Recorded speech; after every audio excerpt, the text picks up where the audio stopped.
Olá, amigos da fotografia. Eu vou comentar hoje, dar minha opinião a respeito de alguns aspectos tecnológicos que estão afetando o trabalho de fotografia dos fotógrafos em si hoje em dia. E vai ser interessante para refletir o que pode ter de mudanças daqui para frente. Inicialmente, o que acontece? Alguns grandes sites que requerem fotografia, eles estão utilizando inteligência artificial para fazer a edição das fotos. Ou seja, os fotógrafos não estão tendo mais que editar as fotos antes de enviar para eles.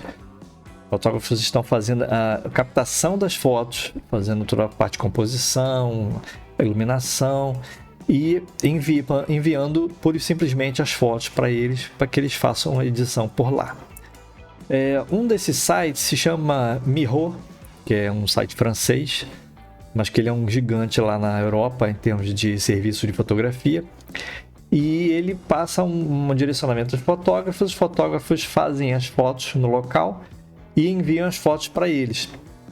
Lá eles têm computadores e utilizam inteligência artificial que faz um processamento da imagem com muita rapidez. Inclusive, eles até colocam no site que em fotos que seriam editadas em horas, ele rapidamente estão prontas e disponíveis para o cliente.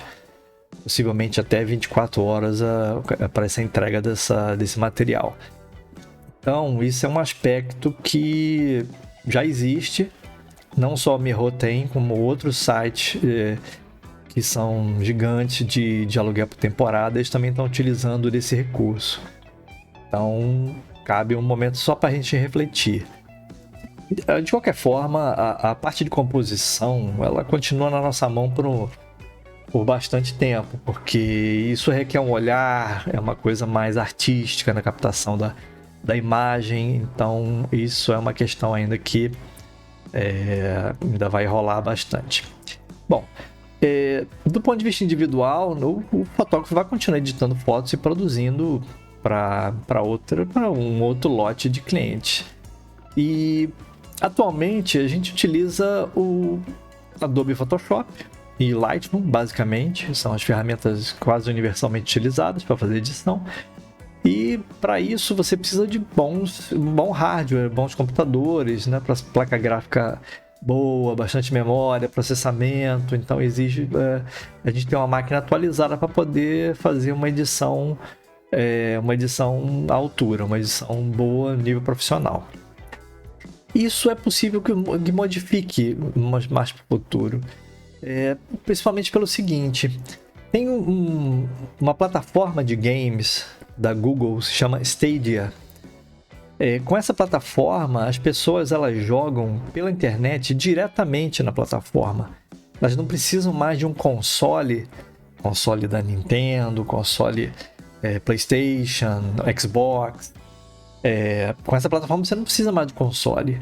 Você basta ter um computador com internet, nem placa gráfica boa você precisa ter.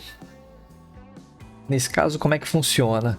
Você tendo acesso à internet, o jogo ele é rodado diretamente na nuvem, lá nos servidores do Google, sem precisar de nenhum recurso adicional do computador ou da televisão onde você estiver jogando. E por que eu estou chegando nesse ponto? O que o game tem a ver com a edição de foto? A Adobe ela já oferece um serviço de edição de fotos diretamente na nuvem com o Lightroom e Photoshop.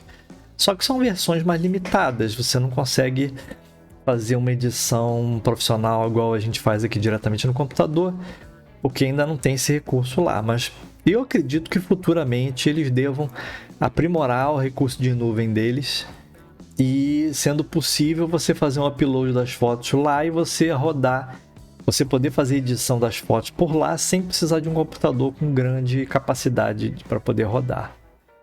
Então essa é a minha visão em relação a esses aspectos tecnológicos que podem fazer diferença.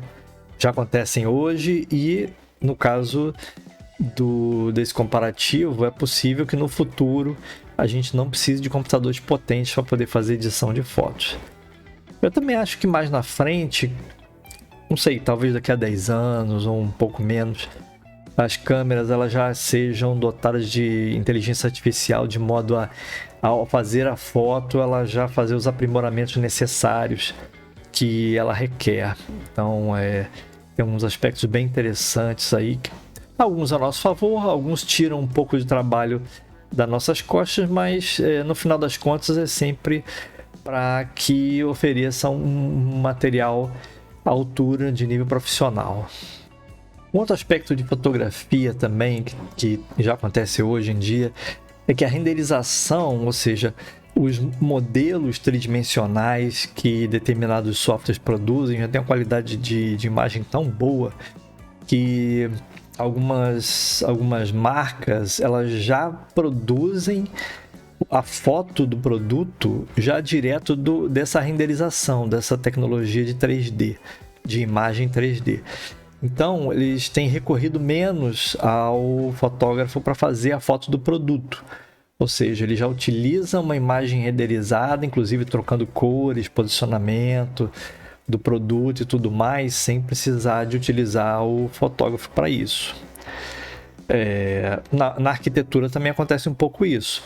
Quando tem pré-lançamento de um imóvel, as imobiliárias elas encomendam aos arquitetos um render, que é essa visão artificial, mas com uma imagem de alta definição, simulando bastante o ambiente real, de modo com uma fidelização bem boa. Então, são alguns dos aspectos que já estão acontecendo hoje e que a gente tem que parar para refletir aonde que o fotógrafo vai direcionar, se a gente vai se manter em alguns segmentos ou não. O segmento de produtos, a da arquitetura nem tanto, que a arquitetura sempre vai pedir fotos depois, mas no caso de produtos, né, várias empresas já conseguem ter, através de renderizações, as imagens antecipadamente. Então ficam essas questões para reflexão, né? Se você tem alguma notícia de alguma tecnologia que já está sendo utilizada para auxílio à fotografia ou que economiza tempo do fotógrafo, você pode colocar nos comentários que depois eu dou uma olhada, comento e talvez até faça um vídeo complementar com mais dessas questões, ok? Então, um abraço e até o próximo vídeo.